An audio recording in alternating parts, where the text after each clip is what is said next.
자, 안녕하십니까. 이시민의 주식뉴스공장 7월 19일 목요일 모닝브리핑을 시작을 하도록 하겠습니다.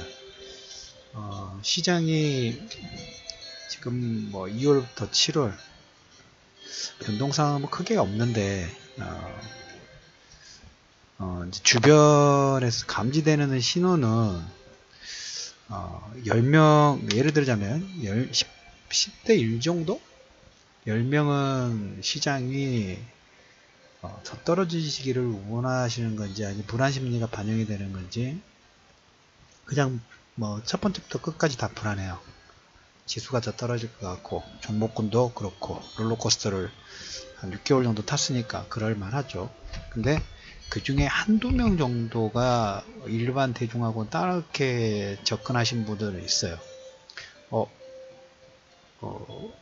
다른 걸 모르겠는데 나스닥이라든지 다우, 특히 나스닥 신고가 나오고, 물론 미국 시장하고 신흥국하고는 별도이기는 합니다.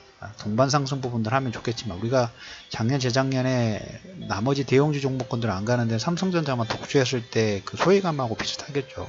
나스닥이 신고가를 가는데 다른 나라 지수는 뭔가 아리송해의 표명 부분들이 나오면서 시장에서 그런 데다가 그런 움직임이 나오는데 우리나라는 변동성이 크니까 10명 정도가 비율적으로 10대 1, 2 정도 갈리는 건 어떻게 보면 당연하다고 봅니다. 각자 그래서 자기 기준대로 매매 부분들을 진행하는 겁니다. 저는 조금 그런 불안심리 부분들을 자극하는 것은 당연하다고 생각하는데, 그것보다 오늘 한 주 키워드를 본다 하면 어제 이제 파월 연준 의장이 어제 그제 계속 코멘트를 하고 있죠. 미국에 대한 경기에 대해서는 별로 걱정은 안 해요. 자기는 연준 배직도 보면 12개 지역에서 10개 이상이 경기 상승 부분들이 나왔고, 근데 이제 파월 연준 의장이 하나 코멘트 보면 경기에 대한 자신감 부분들이 있는데, 물가 관련돼서 물가가 이제 상승하면 인플레이션 불안 심리가 있죠. 그래서 우리는 금리 상승 부분들이 진행되니까 거기에 대한 불안 심리 부분들이 있는데, 높은 인플레이션보다 낮은 인플레이션을 더 우려를 합니다.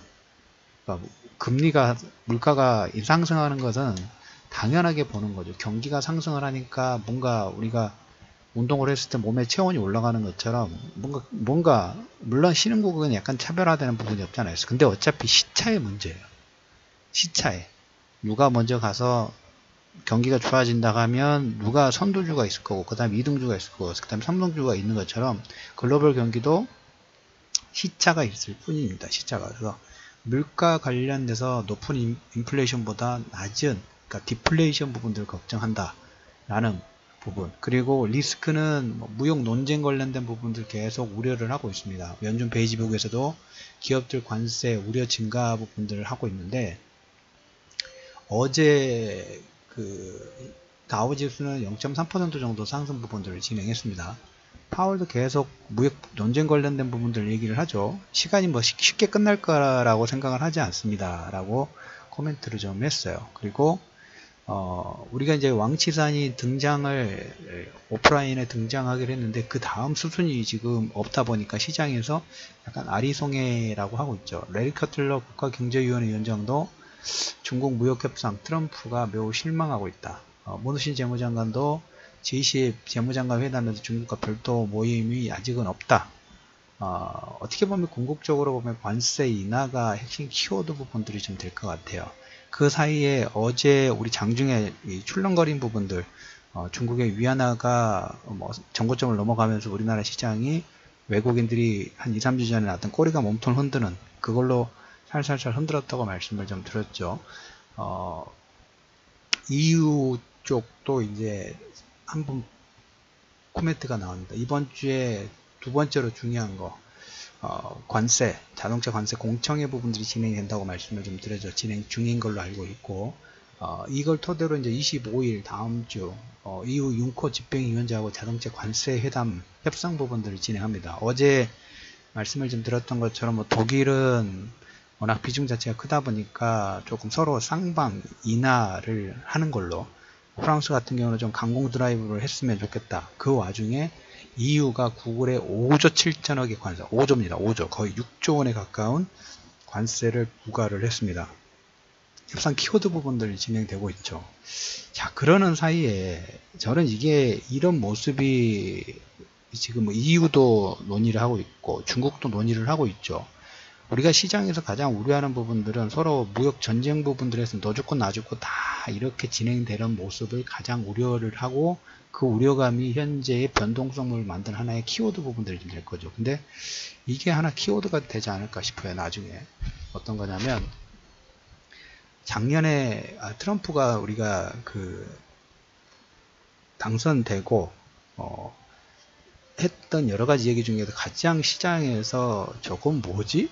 라고 했던 게 멕시코에 장벽 세우는 거였어요. 기억나시죠? 그리고 그 뒤로 나프타 폐기 뭐 이런 내용들을 계속 코멘트를 했는데 지금 시간이 지나서 딱 지나 보니까 EU도 시끄럽고 무역 중국 관련된 부분도 시끄러운데 지금 나프타 관련해서 멕시코하고 캐나다하고 논의가 잘 진행되고 있어요. 개별적으로 양자 협의 그 부분들을 진행 가능성이 있습니다. 이게 하나의 모습이에요. 지금 막 흔들죠. 그러니까 서로 유리한 조건 부분 누가 가지고 가느냐. 협상 중에는 당연히 뭐 비이성적인 얘기가 나올 수 있고 오버슈팅 부분들이 나올 수 있고 시끄러울 수밖에 없어요. 그런 게 협상이고 협상이기 때문에 물론 그 순간순간에는 긍정적인 게 절대 보일 수 없겠죠. 주가라는 측면도 부분도 뭐 우리가 보는 기술적 지표 부분들을 반영됐을 때는 믿을 게 없어요. 개인 투자자 입장에서는. 그래서 회사 실적을 보는 거고 산업의 업황 부분들을 보려고 노력하는 게 주가라는 부분들은 개인들의 투자 심리, 기관 투자 심리, 외국 투자 심리 모두 각 인간의 투자 심리 부분들은 한쪽으로 쏠림 현상 부분들이 아니 외부에 어떻게 보면 뭐 조작이든 이런 거에 휩쓸릴 수밖에 없어요. 그래서 보아야 될 부분들이 산업과 업황이라든지 그 다음에 다른 회사의 재무제표 아니면 기업가의 자질 부분들을 보면서 거기에 종합적으로 점수를 매긴 거지 단순히 기술적 분석 하나 가지고 시장을 판단하는 건 안 되겠죠. 그래서 처음에 말씀드렸던 것처럼 한 10명 정도 지수가 더 급락 나오지 않을까 불안 심리 부분들 커지는 거 한편으로는 어떤 신호로 들리냐면 오케이 땡큐 모두 다 가면 좋겠습니다만은 모두 다 간다고 말할지언정 따라오지는 않으실 거예요. 그래서 보여줘야죠. 천천히. 시장은 물론 변동성 부분들이 있습니다. 근데 이런 모습으로 갈 것 같아요. 그렇게 시끄러웠던 멕시코 장벽의 이 부분들은 쏙 들어가고 나프타 협상에서 멕시코, 캐나다 개별적인 양자 합의 가능성이 거의 근접을 하고 있습니다. 이 모습이 아마도 추후에 EU와 그 다음에 중국과의 협상의 인덱스 역할 부분을 할 가능성이 자체가 크다. 이 과정 중에 보면 미국은 뉴욕 증시 어제 반도체 장비업종 ASML 6% 정도 상승을 하고 금융주화가 운송 상승 부분들이 진행됐어요. 아마 초보 투자자분들은 모르실 건데 시장에서 금융주하고 운송 실적이 좋아지기 때문에 지금 실적 시즌이기 때문에 실적이 좋아지기 때문에 지금 이 섹터가 상승을 하고 있습니다.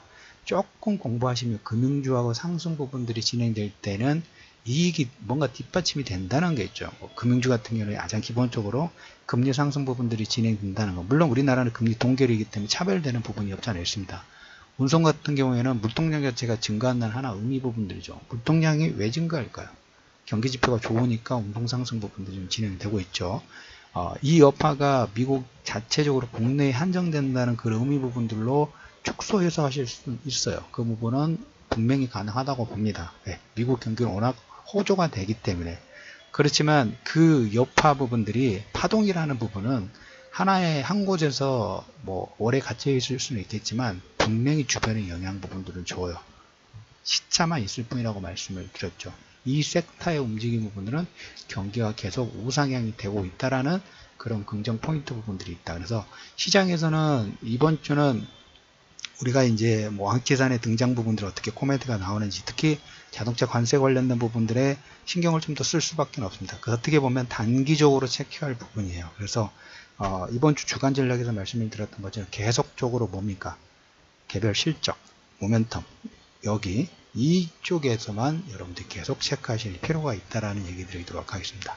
반도체 장비업종 어제 ASML이 6% 상승을 했고, 연준이 지난번 그 도드 프랭크포트 관련된 부분에서 연준 소규모 지역 은행 규제 완화 부분들의 시사가 서서히 워밍업이 되고 있다라는 코멘트를 드리면서 실적, 모멘텀, 그다음에 단기 트레이딩 부분들에 계속 포커스를 유지를 말씀을 좀 드리면서 7월 19일 모닝 브리핑을 마무리하도록 하겠습니다.